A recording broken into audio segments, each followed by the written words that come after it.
Secondhand Toy Dealer here, and today I have a mini toy haul slash toy pickup video for you.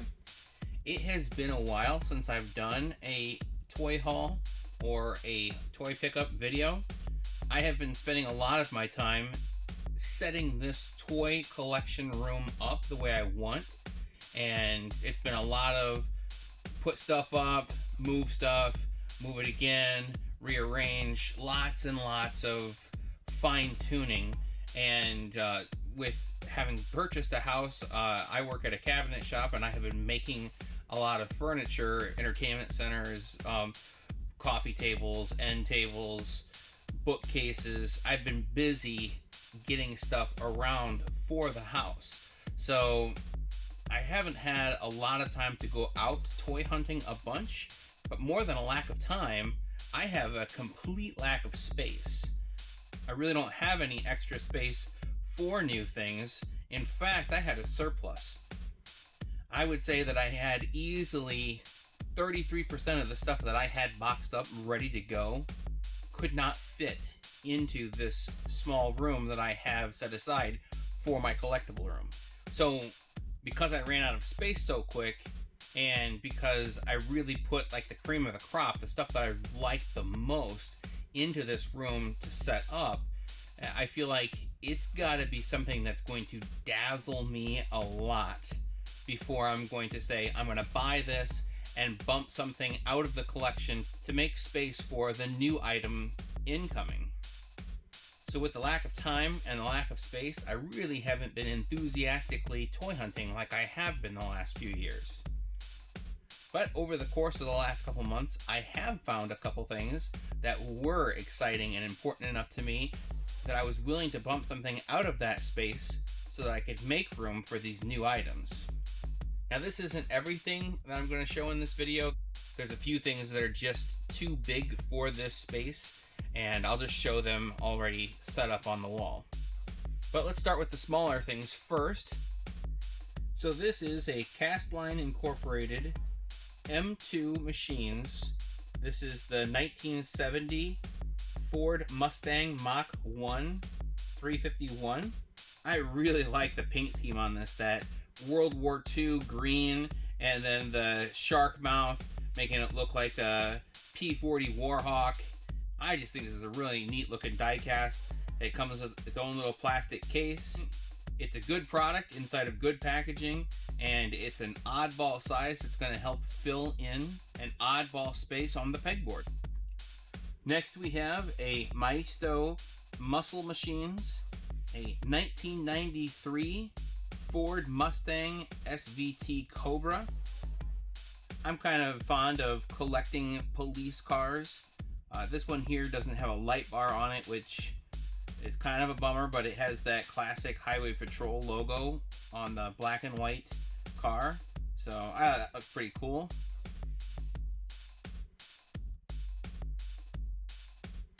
Next up, I've got an Auto World 1976 Pontiac Firebird. I thought that the white paint job with the blue Firebird on it looked really cool, and they claim this is a true 1/64th scale.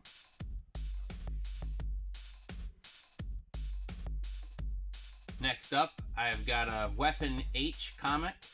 This is the cover that Weapon H is fighting Wolverine. I thought this was a really good looking cover, and bought that to toss in the collection. Alright, so up next, I have a Donruss Triple Play 1992 wax box. I love displaying stuff like this so that it helps really sell that idea that my toy collection is a toy store. And having wax boxes out on display, I think that just looks like something that I would have seen in a toy store or a hobby shop. I bought this. I got a really good deal on it, I think.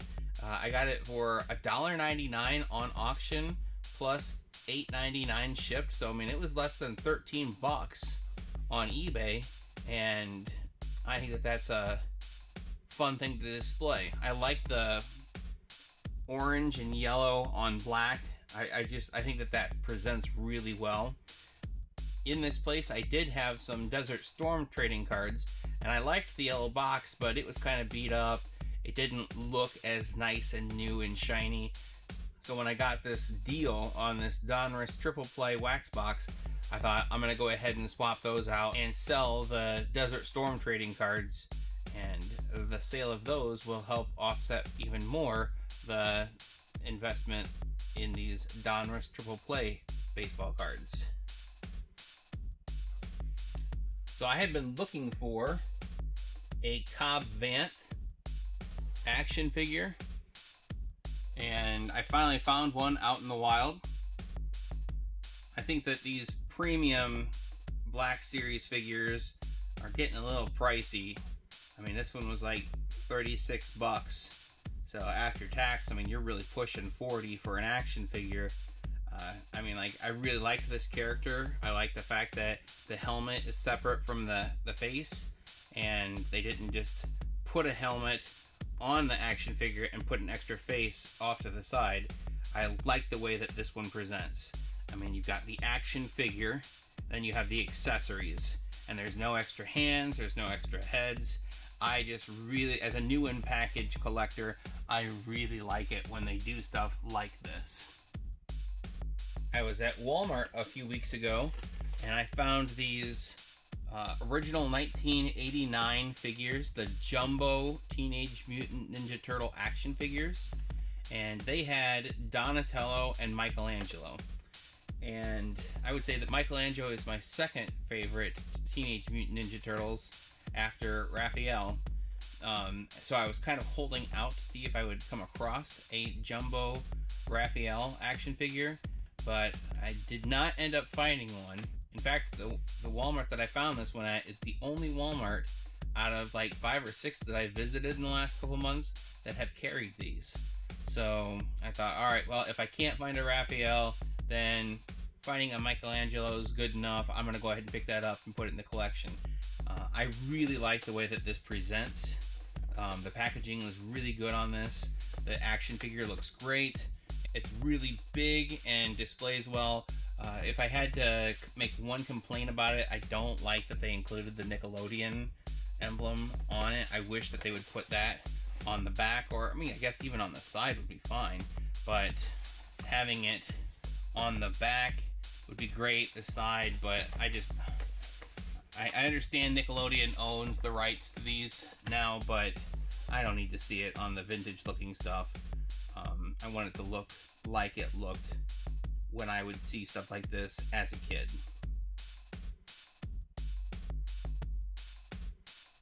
So next, I've got a Jada diecast Optimus Prime, and I have been looking at this for almost a year. I've been seeing this at Target, and they had one like this, and then they had one from the 2007 movie. I liked this one better than the movie version, and I kept thinking, $25 isn't a bad price for it, but I think I'm just gonna pass. And I kept passing, and when I saw they released the Decepticon Nemesis Prime, I thought, you know what, that's really cool. I like the black and the purple Decepticon logo, and that it's like a variant. I think that this looks great, especially displayed next to the original looking Optimus Prime. So I picked both of those up. They were $25 each at Target. And then I've been saying it for a long time, I don't really need anything Nerf in my collection from this point. It's probably overrepresented in my collection. I have found it kind of nice to use some of the bigger boxes on the bottom row and on the top row, and so having all this Nerf stuff has been handy so that you don't have to like strain to see a smaller action figure that high up close to the ceiling. But I really don't have a bunch of extra room. I didn't have enough room to display all the stuff that I had as far as like bigger Nerf boxes. But when you find deals like this, I think you just go ahead and you buy it and you rotate stuff out. So I got the Nerf Ultra Ferro Blaster, and this blaster was originally $49.95, and I picked it up for $19.97.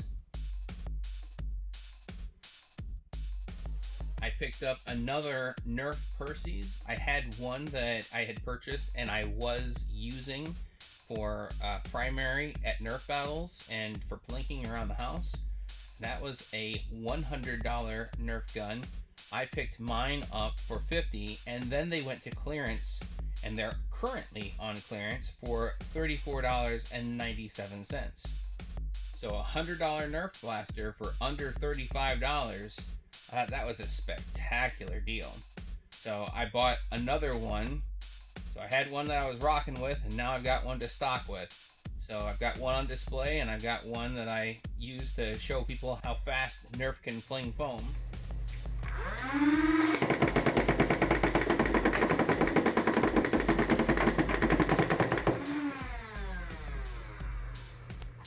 Very fast shooting Nerf. It actually shoots 8 rounds per second. And then I picked up another Nerf Mega XL Double Crusher. This was originally $29.97. I picked one up not this past Christmas, but the Christmas before. I picked it up for like $15, and now they're on clearance for $9.97. So I have one on display, and I purchased another one to open up and use.